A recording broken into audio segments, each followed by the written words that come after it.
प्यारे मित्रों, संबोधि classes YouTube channel पर आपका स्वागत है। इस वीडियो के द्वारा हम लोग जैन धर्म के अध्ययन को पूर्ण करेंगे। आज के क्लास में हम लोग सबसे पहले जैन धर्म के दो उप संप्रदायों दिगंबर और श्वेतांबर के बारे में अध्ययन करेंगे। हमारे लिए सबसे पहले यह जानना महत्वपूर्ण है कि आखिर किन परिस्थितियों में जैन धर्म का विभाजन हुआ।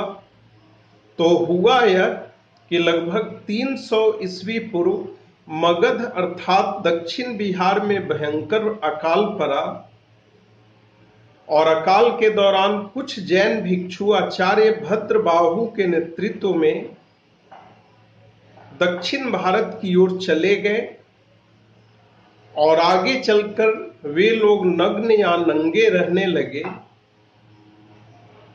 उन्हें दिगंबर कहा गया, जबकि कुछ जैन भिक्षु अकाल के समय भी आचार्य स्थूलभद्र के नेतृत्व में मगध क्षेत्र में ही रहे और आगे चलकर श्वेत वस्त्र पहनने लगे। उन्हें श्वेतांबर कहा गया। अब हम लोग कुछ बिंदुओं के द्वारा दिगंबर और श्वेतांबर के बीच के अंतर को समझेंगे।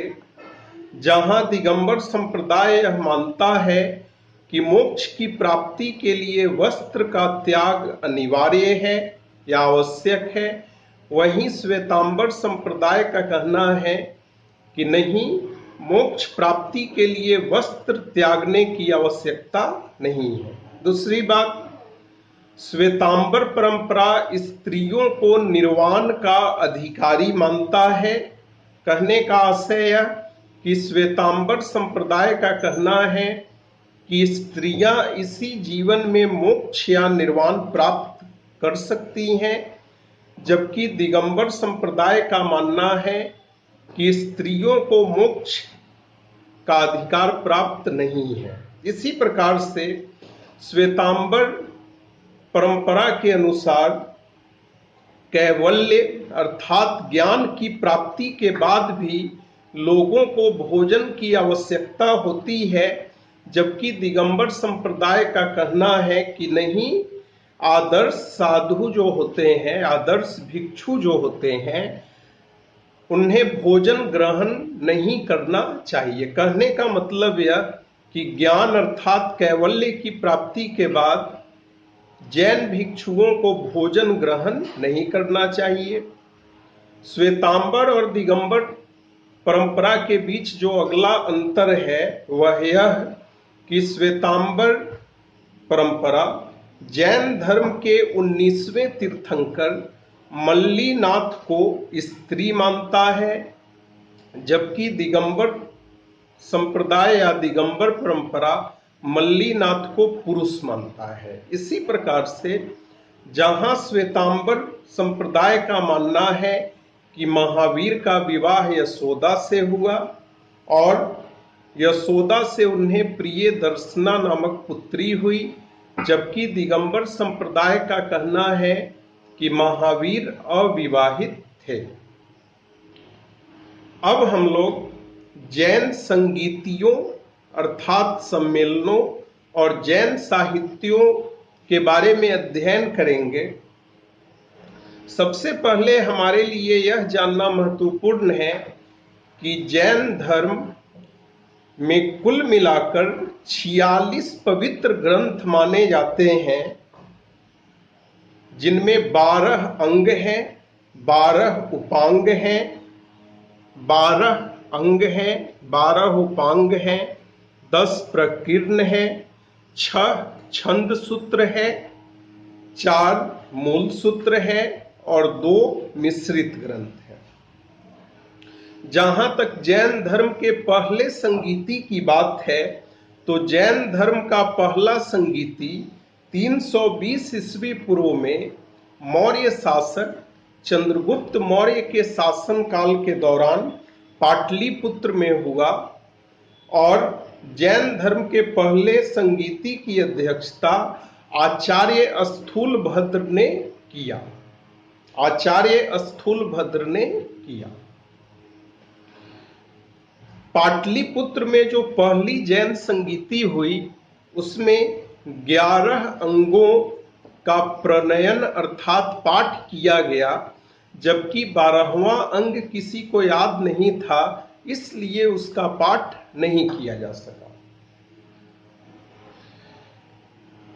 पहले जैन संगीति को पाटलिपुत्र वाचना भी कहा जाता है, और हमारे लिए यह जानना महत्वपूर्ण है कि पहले जैन संगीति या सम्मेलन के बाद ही जैन धर्म का विभाजन श्वेतांबर और दिगंबर उप संप्रदायों में हो गया।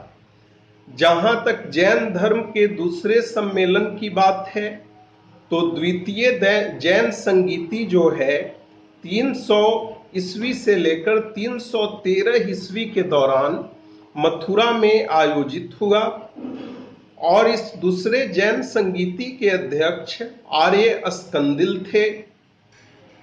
और जो दूसरा जैन संगीति हुआ इसे माथुरी वाचना भी कहा जाता है।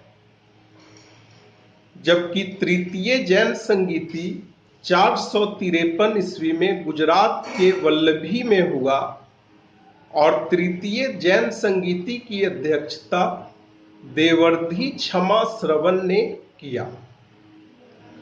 इस सम्मेलन में 11 अंगों समेत कुल मिलाकर 45 पवित्र जैन ग्रंथों को लिपिबद्ध किया गया, अर्थात उन्हें रिटेन फॉर्मेट में तैयार किया गया। जबकि 12वें अंग, जिसका नाम दृष्टिवाद है, दृष्टिवाद को नष्ट मान लिया गया। अब हम लोग कुछ अन्य जैन ग्रंथों के बारे में अध्ययन करेंगे, जैसे कुवलय माला की रचना उद्योतन सूरी ने की, कल्प सूत्र की रचना भद्रबाहु ने की, अनेकात्म विजय एवं धर्म बिंदु ग्रंथों की रचना हरिभद्र सूरी ने की, लोक विभंग की रचना सर्वनंदी ने की, और भगवती सूत्र के बारे में हमें यह याद रखना होगा कि भगवती सूत्र नामक जैन ग्रंथ महावीर की जीवनी थी, लेकिन भगवती सूत्र के राइटर का नाम हमें ज्ञात नहीं है। तो मित्रों, कुल मिलाकर 3 वीडियो के द्वारा हम लोगों ने जैन धर्म के अध्ययन को पूर्ण किया। यदि आपको यह वीडियो पसंद आया हो तो आप अपने इस चैनल संबोधि क्लासेज को सब्सक्राइब कर लें, वीडियो को लाइक करें, वीडियो के कमेंट बॉक्स में कमेंट करें, और वीडियो को अपने मित्रों के बीच शेयर करें। आप लोगों का बहुत बहुत धन्यवाद।